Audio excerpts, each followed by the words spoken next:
everybody. Good morning. For those of you that are having a good morning, let's see. Mira, let's invite you. Let's get started. As people are joining the live, good morning. It is Wadeh Wednesday, and this is Tiffany Tota. I'm coming to you live from Los Angeles, California. I am a Palestinian American Middle Eastern therapist, and today we are going to the big question, and I can't remember who asked it, and I wanted to thank them. Today we are going to talk about how to deal with our Arabi parents or the people that raised you that are hot and cold. So we're going to talk, today's live is a question from one of our community members saying, Tiffany, how do we deal with hot and cold parents? Now, this may also come about with hot and cold partners. So I'm waiting for Mira to come on. I don't know. Oh, all right. Let's see. Mira, are you coming on? What's happening? Okay. Oh, there we go. All right. So for those of you that are new to the platform, my name is Tiffany Tota. Hi, Mira. Hello. Oh, good morning. Why is it low? Let's see. Is it me? Hello? Good morning. Or is it good evening? You are coming to me live Yeah, from where? Egypt. I'm joining you from Egypt. And here, yeah, it's evening. It's 5 p.m. I love it. Well, over here in Los Angeles, where is everybody coming from? Those of you that are new to the platform, welcome.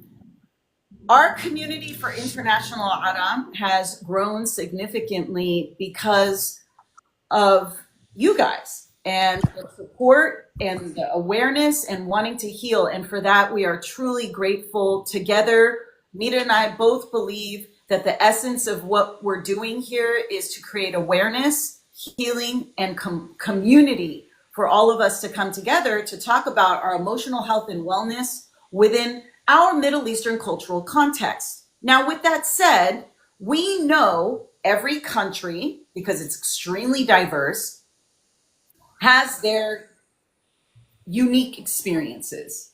No one is negating that. So if I say anything on here, here we are as Arab coming together, right? And if it doesn't apply to you, what do we say, Mira, on this platform? What Let it doesn't fly. apply? Huh? Let it fly. Let it fly. Because if you start to come on this platform about Arab or Mish Arab and you're generalizing, probably not the platform for you. And hop off, okay? This is not your platform. If you're gonna come on here, say mean things, say nasty things, Mita will just delete you. So with that said, I always like to put that out there because I want this to be a positive, healthy, where we as Arab, where can we come together and talk about these things in a healthy way? Right, Mira? Didn't we talk about that this morning? Right. Where do we go? Yeah. Yeah, tell me. Yeah. Nobody talks about the topics that we talk about here on this platform. And that's why I'm so grateful for this community. We are at 7,300 followers almost. So yeah, the community is growing, and I think it's a very unique place to be at. Yes. Now, this live is going to function more like a workshop style. So if you're like a 3-minute TikToker and you just hop on and hop off, probably not the thing for you. But if you wanted to maybe create some awareness within you, learn a tool or two, you may want to hop on for a little bit more than 3 seconds, and you may discover something about yourself. The more you guys can engage with me, I think the more interesting this becomes. Last week at City Sunday, we had Omar talk about his mental health journey. Was that not awesome? Yeah. And it's on YouTube now if you'd like to go watch it. Yes, please go watch it. If you're struggling with anxiety, if you're struggling with mental health issue, he is an incredible, incredible person. Go on the live, go on the YouTube and check it out. But the more you guys can engage with me and Mira, I think the more interesting the conversation becomes. So please feel free with comments relating to the topic, okay? Yeah. So today's topic, again, how to deal with hot and cold parents. So for those of you that are joining the live, where are you guys coming in from? Where are you guys? Where are my Egyptian folks? Where are the folks in Sudan, Morocco, Iraq? Where do we get most people from? Egypt, there we go. Qatar, Dubai. Yeah, there we go. Is it Dunya? Yeah. Yeah, I love that.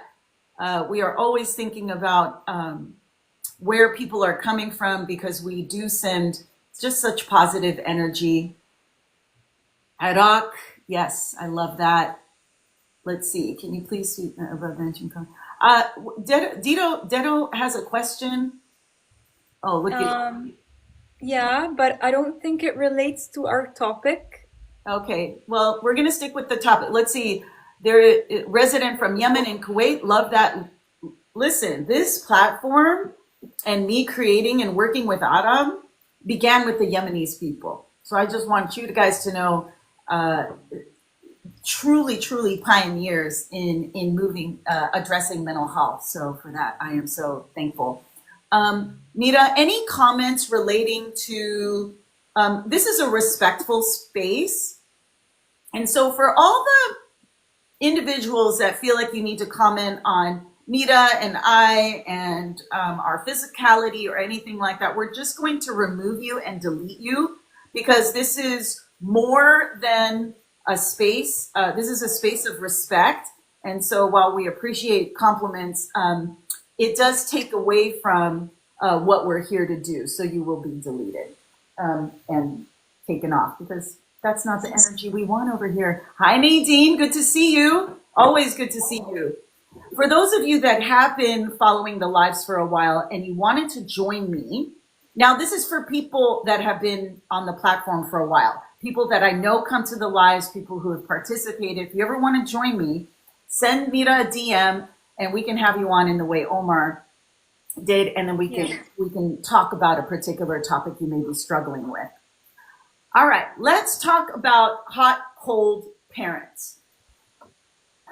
Before I move into the definition around hot, cold parents, how many of you experience parents or anyone that's raised you where one day they're warm and loving or the next minute they're cold and distant? How many of you have this dynamic with your parents or the people that raised you? Oh, thank you, Nadine. Yeah. Shahad, the Sagi. Yes. You could raise your hand just to get a gauge because, and thank you for those that have the courage to do that because it shows other people it's okay to admit that, yes, this is the dynamic. Oh my God, Mita, look I was cooking Satya Shufu, sorry. The Arab auntie in me was struggling. I wanted to change my shirt. Oh my God. Okay, so back to where I'm at. I know myself have also dealt with or continue to deal with hot, cold parents. It's a term often used to describe parents who raised you who were emotionally inconsistent. Now think about, again, your life. Sometimes they were warm and loving, attuned and responsive. We call that hot. So as you think about your parents, think about ways in which they were hot, warm and loving, attuned and responsive. And just notice your body as you start to feel, wow, Mama and Baba were so nice. Niso had a question, how about in-laws? This goes for anybody you interact with as hot and cold. It could be a lover, a romantic partner, a friend. However, with it and in-laws, within this context, I take us back to Arab parents or the people who raised you, because this is where those early core wounds usually begin. Okay? Right? So think about when your parents are warm and loving, how you felt as a child. Feels good, right? Yeah. Yeah, you feel seen. You feel like, oh, Mama, Baba, so nice. Now, let's go to the other side. When they're cold. Now, just notice the difference in your body from when you were feeling the good feelings of hot to now cold, where they were distant, emotionally unavailable. You would describe them as cold. They would shun you. Now, the impact on you was as a result of this unpredictability, because you didn't know what you were going to get. This has a deep psychological impact on children. Many of us on this platform, many of you listening, have been impacted as a result of this inconsistent hot cold pattern. Now, what would be some examples of parents in how they were loving? What would be some examples? How were your parents? Somebody wrote healthy. How did your parents show you affection or love? For me, can I? Yes, please chime in Yeah. until people get more used to maybe talking. Yes, Yeah. For me, it was through food. yes, Yeah. yes, for sure. My mom showed her love through bringing me tea or some cookies. And yes, very much so. Arab parents or Arab mothers or Arab fathers, they would cut up the fruit. They would show you that they were attuned to you in that way. Are there any other emotional ways they were attuned to you besides food? Pampering, buying stuff. Oh yeah. Thank you, Shahad and Tipo Dunya. Yeah, pampering, buying stuff. So they did it through material, they did it through food, but how did they show you hot? Through emotions. Anybody? A hug, words of wisdom, Yeah. patting on the head. Anybody got anything like that? Affection? Yeah. Okay. Well, we can see where that maybe my mom, words, action, and affirmation. Yeah, thank you, Miso. Thank you. I appreciate that. So we know what that looks like. We know what that feels like. Now, what are some examples of your parent being cold?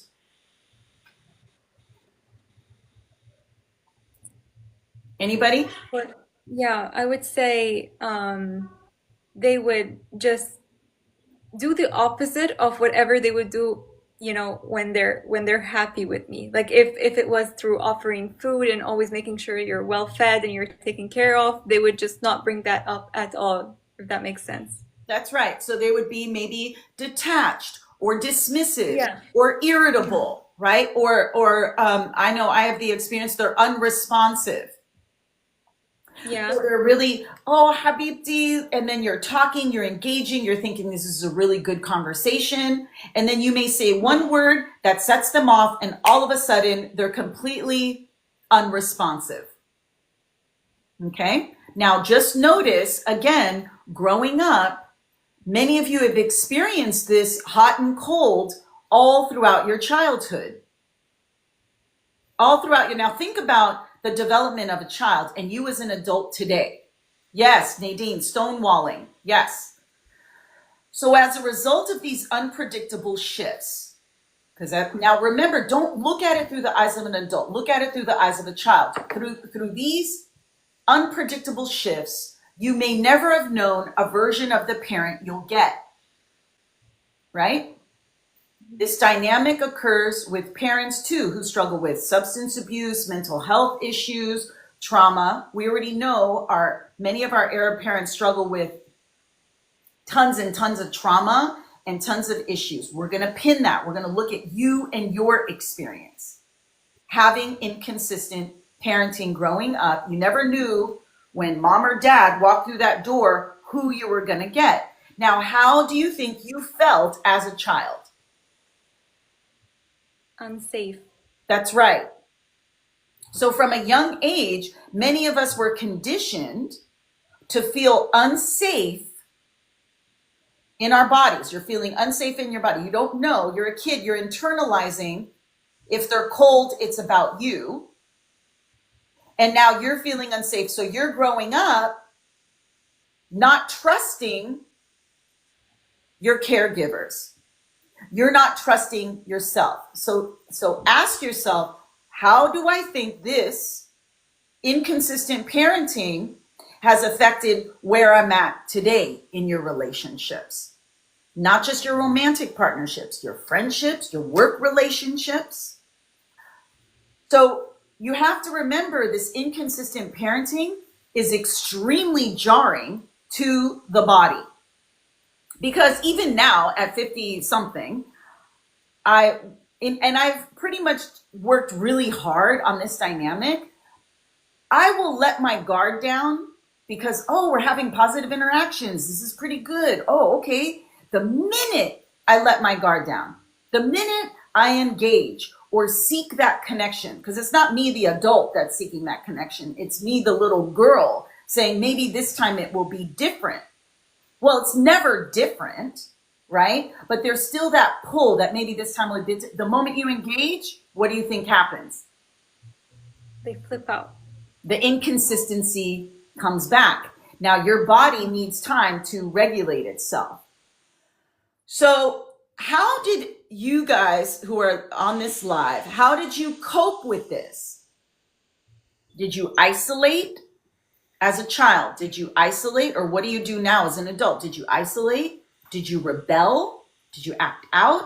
Did you hide in a corner?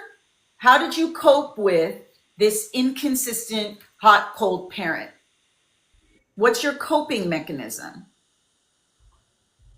Shahad, maladaptive daydreaming. Yes. Bleep bloop. You isolate. Yes, isolate. You still do. Sometimes rebel. Yes. Very good. Nadine, isolation. Thank you so much. Very common coping strategies. Now, I do not pathologize those coping strategies. I say those were your survival skills growing up, and even as an adult, that may be your way of surviving your current environment. So I know we're in this world of, oh, we must be fully healed and we must be these, perfectly integrated people. No. You can work towards that. And remember that your coping style, your coping stance may be a part of your survival, and you need to take a look at that. All right. Now, what are some of the potential effects? Now, many of you, this is going to be a little hard, developed insecure attachment styles. What does that mean? You may be very anxious with your romantic partner. Your partner may text you, or you may text your partner. This individual doesn't respond back to you within 3 minutes. All of a sudden, you may call and text incessantly, wanting this person to respond back to you when this individual may have been in a meeting. So because of this inconsistent parenting, this hot, cold, when you're in a romantic partnership, you may have developed an insecure attachment because you're seeking that cold parent. You are seeking that love and that not wanting to feel abandoned and rejected. Now, with that said, for some men, or women, you love a woman, you desire to be close to her, or as an example, you desire to be close to her and you want to be with her and you love her, like you're like, wow, I really like this woman or I like this girl. And then at the same time, you're pushing her away. You're pushing away her level of intimacy or this fear of intimacy. Many times that stems from inconsistent parenting because your mother maybe gave you some love and you were like, oh, this feels so good. I feel so safe and warm and fuzzy. And then the next minute, the lady's totally lacerating. And then now you're in a romantic partnership and you're like, I really like her. I want to trust her. I want to trust this feeling I have with her. Yet you are terrified you're going to experience the same thing you did with your own mother. And I have a video talking about the mother wound. Okay? Make sense? So that's one thing, inconsistent, insecure attachment. And it makes total sense, right, Mira, when you look at it through the context of your early parenting? Yeah, I agree. Yeah, I see this all the time with people. So it's working on, can you trust and lean into, if you have somebody that's safe, lean into that so that you can correct that experience that you had with your parents. Not everyone is going to be your parent. The second one, which is huge in our culture, people-pleasing tendencies. where you are constantly trying to earn love and approval from people who typically don't give back. So with your parents, you may people please, give, try and do all these things for them, trying to get their love. Then they're hot and you're like, oh, see, I'm good. They affirm me, they love me. Then the next minute they're shunning you and they're putting you down and they're criticizing you. You're going, wait, what did I do wrong? Let me continue to people please. And it leads to chronic burnout, which I have a video on. It leads to low self-worth, low self-esteem, which I'll talk about a little later. The other implication is what we call in psychology hypervigilance. If you ever notice, and this may be you too, you're constantly scanning for the emotional cues to anticipate someone's mood shift. So I know I talk to a lot of Banat Aram, and they are hyper attuned. They're always looking. Okay, is my boyfriend okay? Is my mom gonna be gonna not snap? Is my dad gonna be whatever emotional mood? And you're scanning to try and control what their mood is gonna be. Isn't that exhausting? Yeah. I'm exhausted just saying it. And so how do you minimize this hypervigilance to say their experience is their experience? And that takes practice. So this inconsistent parenting is you as a child trying to control the mood of your mother or the mood of your father. I know growing up, I was the oldest of 4. And my mother was very overwhelmed, understandably. She has her whole history of what she went through, fine. But as a child, I made sure I would clean the whole house at 5. There's stories of me at 5 years old with the chair, doing the dishes, cleaning the floor, because I knew the more I cleaned, the more my mom's stress levels would go down, and to minimize her overwhelm, because I wanted to control that hot cold, because she would flip out. But then when everything was clean, she would be calm, but just for a little while. But when you're a kid, the more I cleaned, the more I felt she would be at peace. And it's very much an adaptive. I clean anytime I'm stressed out, because as a kid, that's what I did. Because when mom was calm, I was calm. Do you guys see that? Yeah. Okay. We talked about low self-worth. We talked about not trusting relationships. So this confusion that you may have felt and this mistrust you may have felt with your family and your parents leads into your adult relationships, where you're confused about your partner's emotional experience, or you're trying to guess your partner's emotional experience. And I know I work with a lot of men, and they would say, oh my gosh, she's always trying to tell me how I'm feeling, and I'm not feeling that at all. And I said, well, it may be because her earlier attachments, this hot and cold parent, she's trying to anticipate your mood. Okay? She's trying to anticipate. So how do you work with her on that? All right. Any questions before I move on? Any comments? Mira, can you take a look at the comments? Yeah, of course. We don't have questions, but we have people relating. So Bleep Loop said, it gets exhausting taking affection with my family. Niso said, I appreciate how you discuss putting your guard up and the inconsistency in relationships. Nadine said, I clean too. My kids are starting to bargain cleaning to get extra TV now. Oh, well, that's a whole other issue. You're like, let's please mom so we can get some more attention. Abdul asked if we can translate it to Arabic. Which I think he can find all the videos on TikTok. Whenever you would like to watch anything in Arabic, you can just click on the settings and you can have Arabic translation there. And we're also working on Arabic subtitles for YouTube, right? Yes. Yeah. But asking me to translate would be not a good idea. Okay. Okay, so, but I appreciate that, and we are working on that. But thank you, Mira, for letting them know. Okay, let's go back to hot cold parenting And how do we tie it directly to the mother wound and the father wound? So those videos are on YouTube. I've already discussed that. I'm not going to go over that.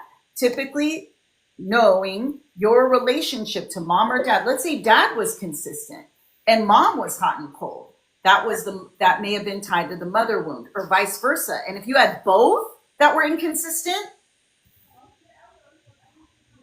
yeah, you're going to have to do a lot more work to unpack that, because many times these attachment injuries occur because you don't trust other people. You fear abandonment and rejection. So any type of feedback somebody gives you, you may crumble because of this attachment wound.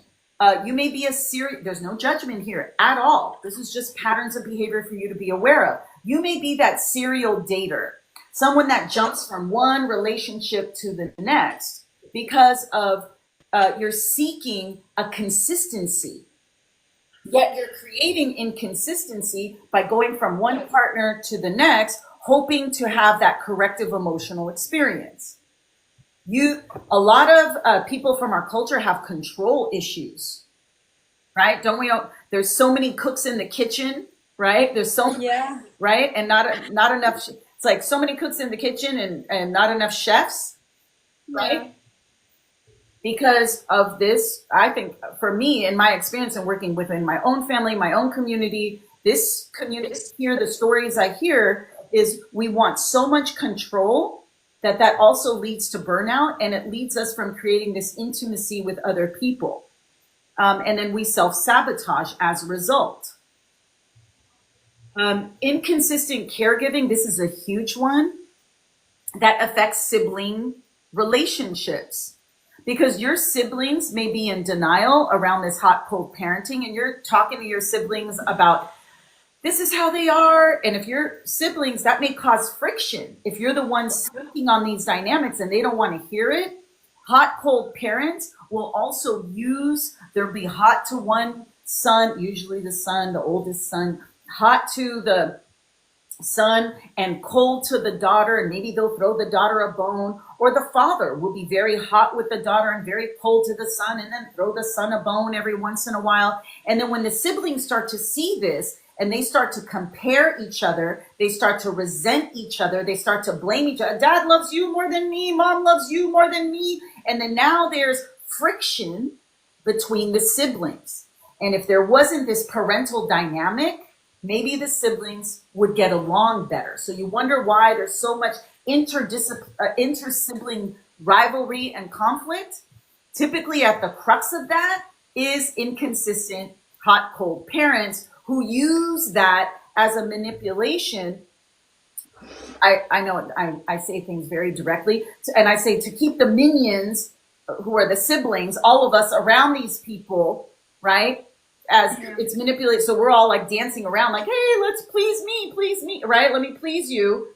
And then we're getting mad at each other because someone's doing something wrong. And then it's this chaotic family system that nobody wants to talk about. Yeah. Amira? Oh, أكيد. Oh. Akid, we'll talk about Akid in a minute. Now, this also, you may be the adult this time where you overextend yourself. So here now we go to your future relationships, your sibling relationships, because you're running behind them. No, I want you to love me. I want you to care about me. Now you're overextending yourself for these people. And then what do? They're going to be hot and cold. They're going to be inconsistent. So you may be constantly putting yourself in these situations because you haven't understood what happened to you when you were younger, and now you continually keep yourself in this situation. I hear so much from people from our community. I'm such a good person, Tiffany. I do so much for people. I said, yeah, that's the problem. You do too much for people. I'm a good person. Just because you're a good person doing good things, it does not mean people are going to give back to you in the way you give. But because you came from a family system where you're constantly giving to people who are hot and cold, that you don't know boundaries within yourself, and you wonder why you're chronically burnt out, anxiety, stress, depressed, because you're giving more than what you are receiving.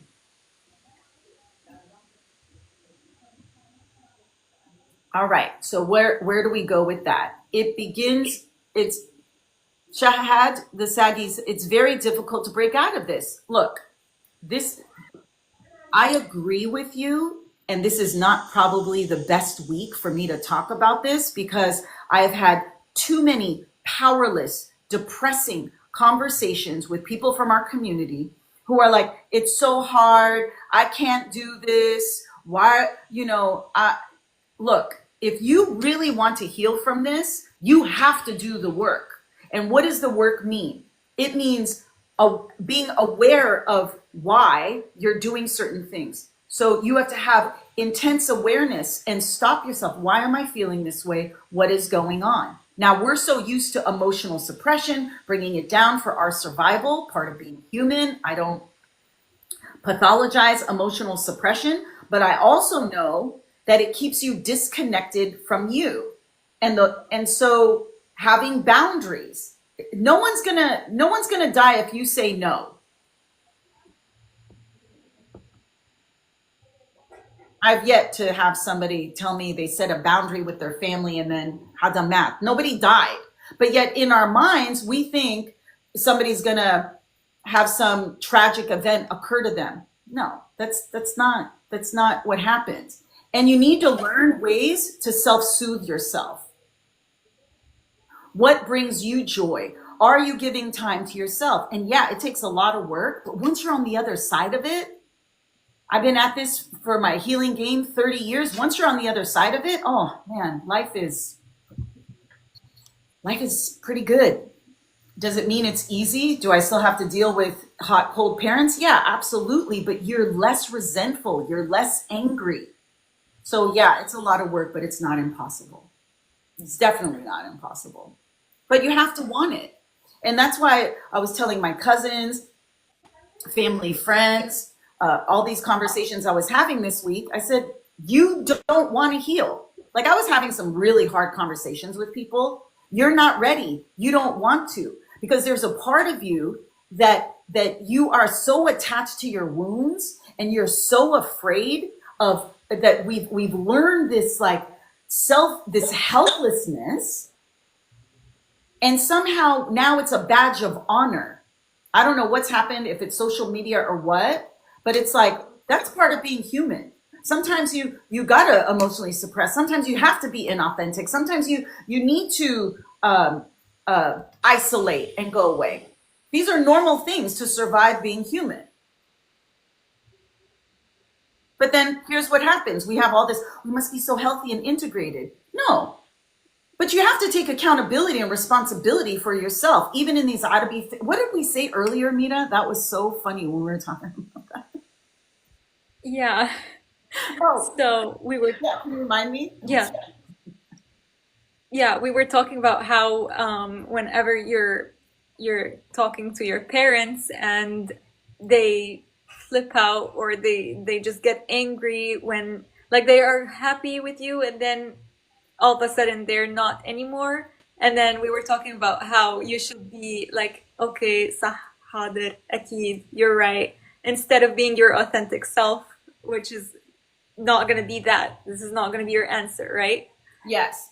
So, Yeah. so when you're dealing with a hot, cold parent, what I'd like you to remember is name the pattern of behavior. So you know with your mom or with your dad, you never know what you are going to get. Acknowledge the emotional inconsistency. I know it took certain family members a long time. They were in so much denial around this dynamic. They fought the reality of who our parents were and what they were doing. And this inconsistency from your parents isn't about you. And it took a long time for me to like, it's not about you. And sometimes it's hard to accept that reality that this is who they are. It's very painful and there's a lot of grief. Oh, Fatima says, I hate the word hadid. Fatima, part you hate it. However, that might be the word, or find another word. What were some other words we said? So when you name the pattern, my parents are inconsistent. I was talking to Mita about, okay, to move through this within an Arab household, we need to find our Arabic, our Arabic phrases. So I would say, "Tayyib yamma, zay ma biddik." That was my phrase. Zay ma biddak, Baba. What we're saying, and then you said hadid. What else? مظبوط, which is, Mm-hmm. or أكيد, which is sure, Mm-hmm. or you're always right, which is أنت دايما صح. That's right. I said, Baba, Nafi, wala hada ashtar minnak. He Yeah. loves it. He ate it up. May I stop you for a second? Nadine said our parents would resist boundaries by threatening us with the word رضا الوالدين. Do you know what رضا الوالدين is? It's like they would threaten the kid, be like, you have to obey whatever I say, because if you don't, you're gonna, like, I'm gonna disapprove of you, or I'm not gonna be like happy with you as my kid anymore. If that makes That's sense. right. Talk Yeah. about instilling shame. Talk Yeah. about instilling shame, right? So once you are aware and you have the pattern with your, like, you understand, okay, if I don't know what I'm going to get with mom and dad, you cannot forget who you are dealing with. And that's part of acknowledging the pain of having inconsistent parenting. It's a grief process. It's a total grief process that you have to go through.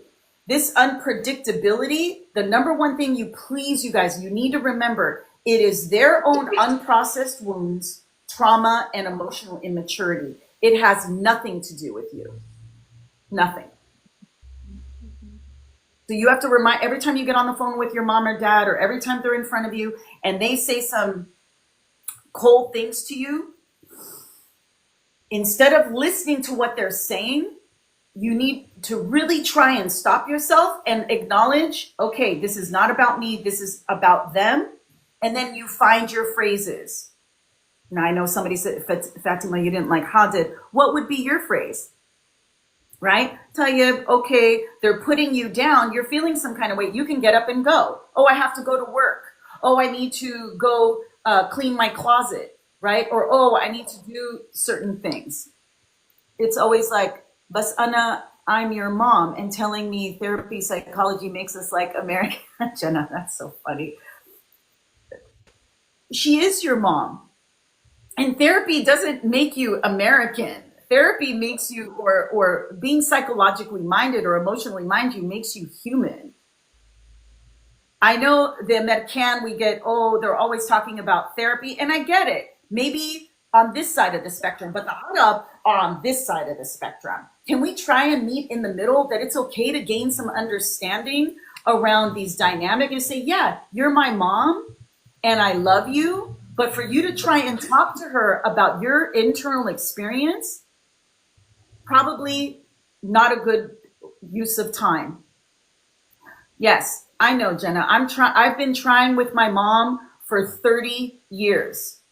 And this hot cold pattern continues. And in fact, as they age, and if they don't heal, in some ways it gets worse, depending on their life situation. So, bleep bloop. So when they hurt us or are cold, we just say okay and try not to get to us.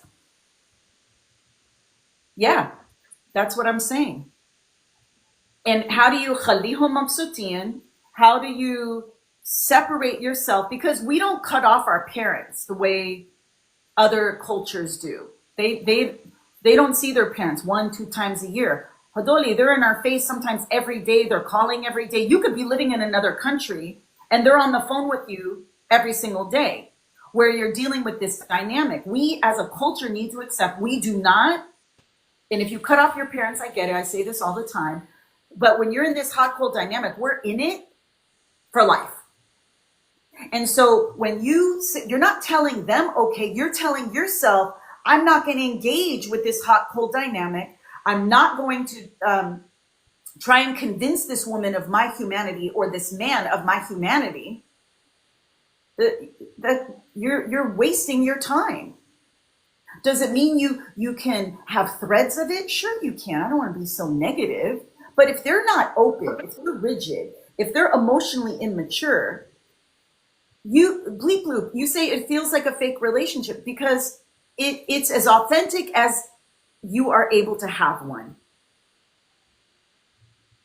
Did you hear that? It's as authentic as you are able to have one. And so when you think about, oh, it's fake, change that word for you.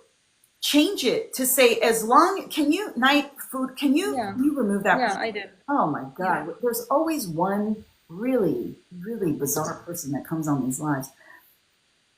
Change that word to fake because as long as we are in relationship with these people, it is not fake. It's adaptable. And for them, they don't know any different because they're not attuned to you enough to recognize your pain. I know this is hard for people to really digest and accept. I get that. But you have to remember, you will have a lifetime of suffering if you continue to try and get the hot from these inconsistent parents. You will have a lifetime of suffering because they're not willing to change. They don't think there's a problem. Bas ana imnek, ana abuki. They're not interested in recognizing where you are at. Okay? So name the pattern. Number 2, we're going to finish up here. Separate then from now. So many times when you're in your romantic partnership, you are addressing it from the childhood wounds. So you need to separate that little kid that had inconsistent parenting, waiting for the warmth or fearing the withdrawal. So when you start to name that pattern within yourself, see how it plays out in your relationships, your romantic partnerships, your relationship with your kids. Okay? You want to ground yourself in your adult self and in your current reality. Because many times the people in your life don't want to do you harm. There's some that do, so that's why be discerning. Yes, Tima baby, should we reparent ourselves? Absolutely. So many times that inner child dialogue, sometimes you want to write a letter from your adult self to your younger self. I know that work was so important for so many of my clients, for myself, my family members to say, I see how confusing and painful it was to never know the version of them, your parent, that you'd get. And now as an adult me, I'm letting you know it wasn't about you. It wasn't about anything you did. You were in your light. You were a kid. You were a child that needed to be loved and had consistency. And they weren't able to bring that to you. And that has nothing to do with you. So the adult you talks to the younger you. You guys have so much wisdom. Share that wisdom with that younger part of you that was hurt and in pain.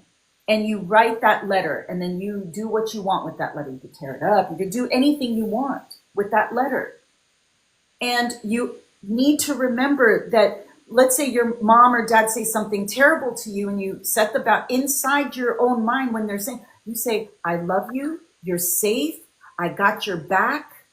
Yes, I only wish I could never see these people again, but I come from a culture where we don't do that. So let's move through this together.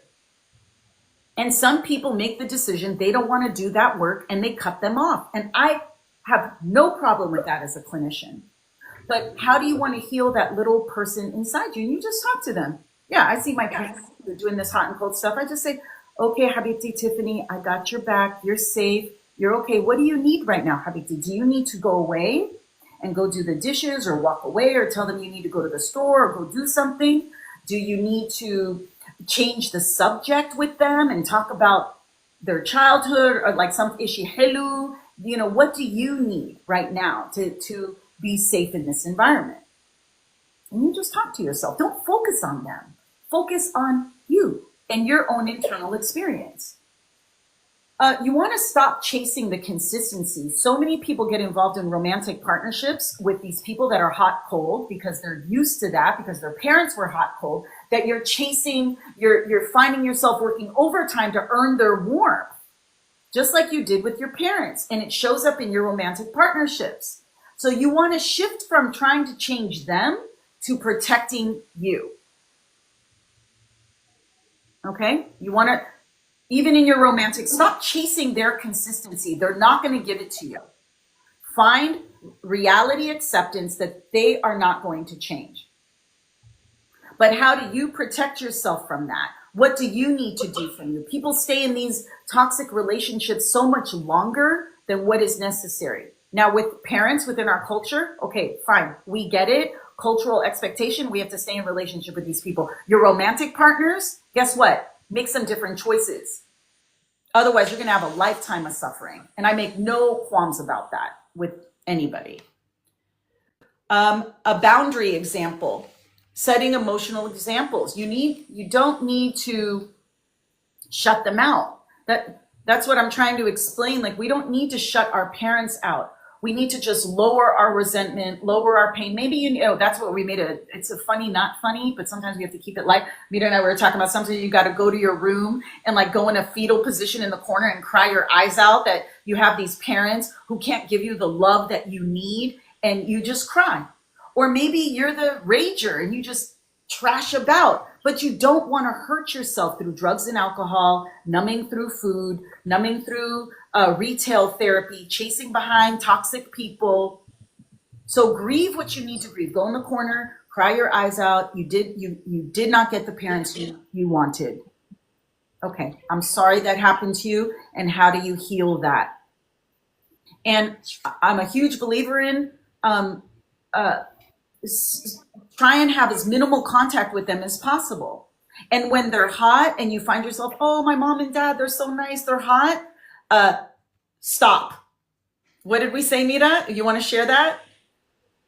Yeah, you can always sense whenever they're like being too nice or too sweet. You can always sense that, okay, something's gonna happen. So what I do, or what I like think works, is like you can take this sweet nice part and just like go do something else. Like you can end the conversation here. That's right. When I'm in a dynamic with my mother in particular, and I love my mother and I care about her. I care about her well-being. However, she's quite difficult emotionally. And whenever she's too nice or too jovial, or she's like, oh, habibti, ya rohi, I say, uh-oh, this is, and then I find that little girl in me that still like wants that. I go, oh, yama. And I go, uh-oh, okay, yama, I gotta go. I'll talk to you later. You see? Yeah. Or with my dad, habibti, kif halik? Uh-oh. I said, uh-oh, he's asking me. Never asked me how I was for 30 years. Now all of a sudden he's asking me how I am. Oh, maybe Baba's changed. Maybe he really does care about me. Uh-oh. And then I turn it around. Kif halak, Baba? Kif inte? Because the moment I start saying, oh, well, you know, sometimes all of a sudden now cold. Do not get caught up in that dynamic. Well, actually, you will get caught up in that dynamic. You will, because you're human and there are parents and you want that love from them. But how do you grieve the ideal parent and you mourn the parent you wished you had? And that might be a lifelong mourning. Let's see, Sosa, why do they do that? Mita and I talked about that earlier, which I really appreciated this dialogue. When you have traumatized parents or emotionally immature parents or whatever was happening with the parent, their nervous system is used to chaos because we don't know what happened to them when they were younger, or you may have heard like the abuses that they went through, that for them, calmness, any kind of peace may have indicated a beating or may have indicated harm. So you have to remember, if we were to develop empathy for our parents, again, it's not excusing their behavior, but their nervous system is used to chaos.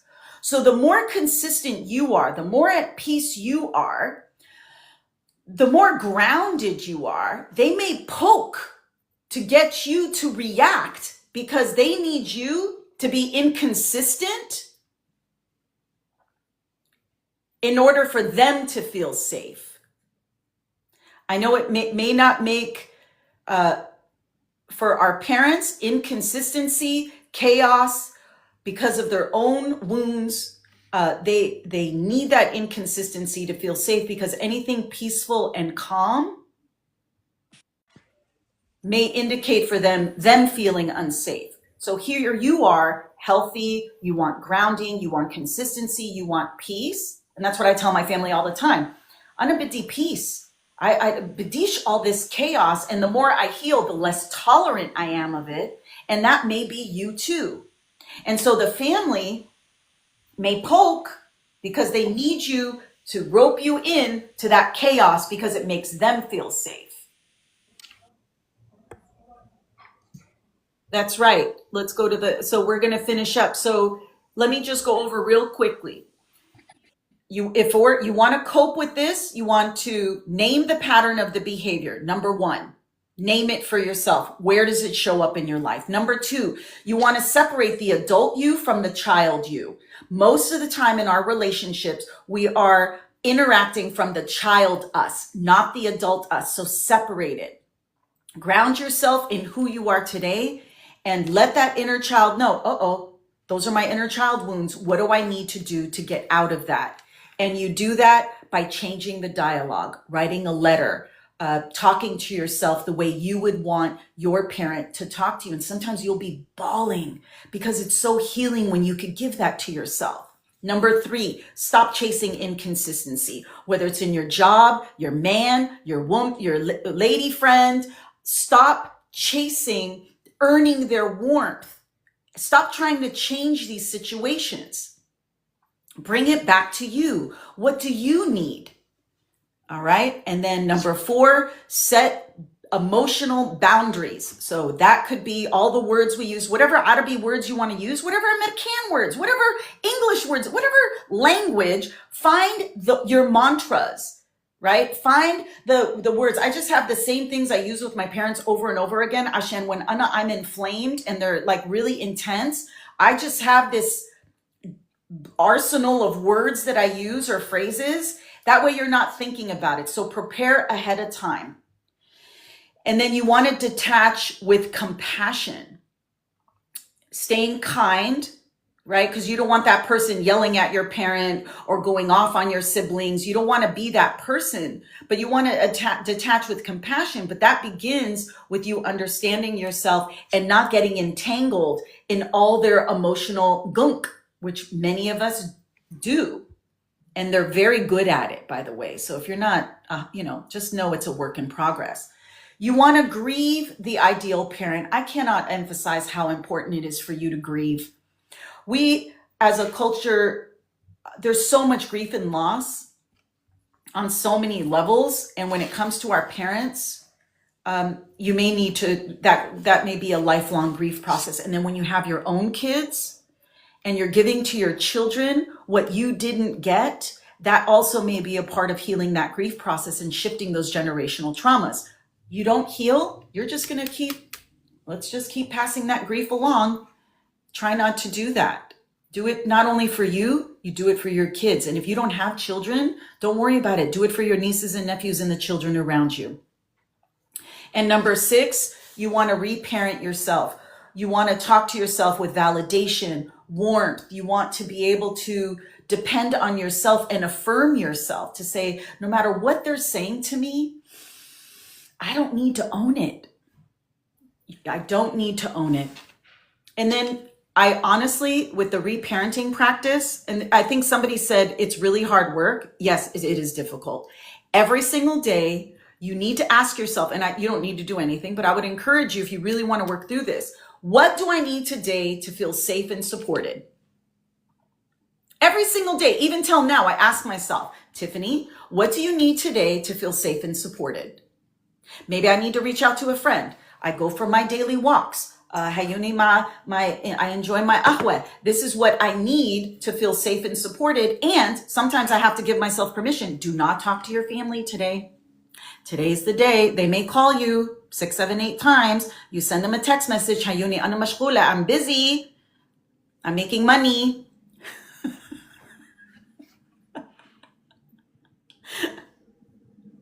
All right, we're ending. I'm getting punchy. Okay. All right. I hope this was helpful. I hope the tips were helpful. This is rude. What's rude?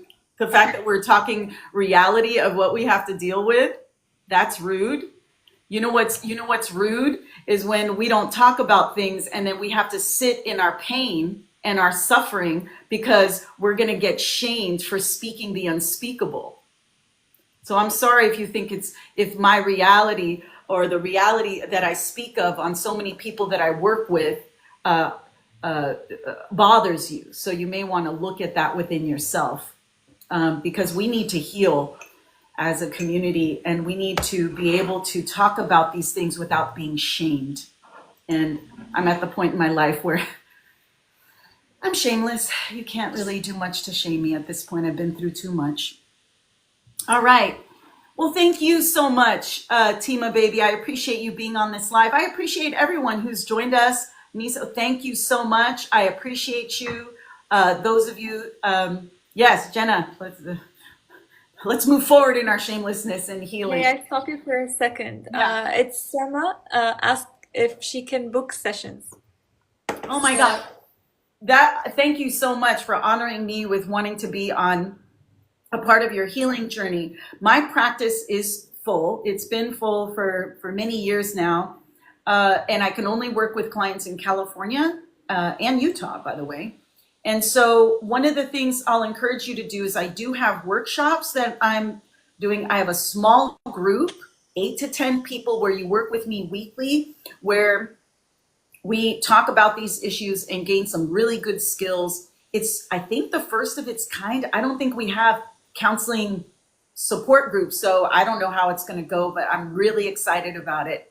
And then we have lots of workshops: managing anxiety, managing burnout, autonomic nervous system. I think we have a whole bunch, and I'm collaborating with some pretty amazing therapists. So go on the website, check it out, go on the lives on YouTube, see if it resonates. And then these workshops, which they're available, and you're more than welcome to join if that's in alignment with you. in the link in the bio, and on Instagram and TikTok, you're gonna find the link in the bio for the website. Yeah, thank you, Mira. Mira is the backbone of everything that I do, and I appreciate you so much. I'm always grateful for you, Mira, your energy, being a part of this. You are a blessing to me every day and always. And thank you to this community. Thank you for joining. Yes, please message us if you want to be a part of this live. I think it might be fun to get more lived experiences. I wish you guys a wonderful day. I hope you enjoy whatever it is you decide to do. Remember, hot co-parent, don't get caught up in that. All right, take care, everyone. Thank you.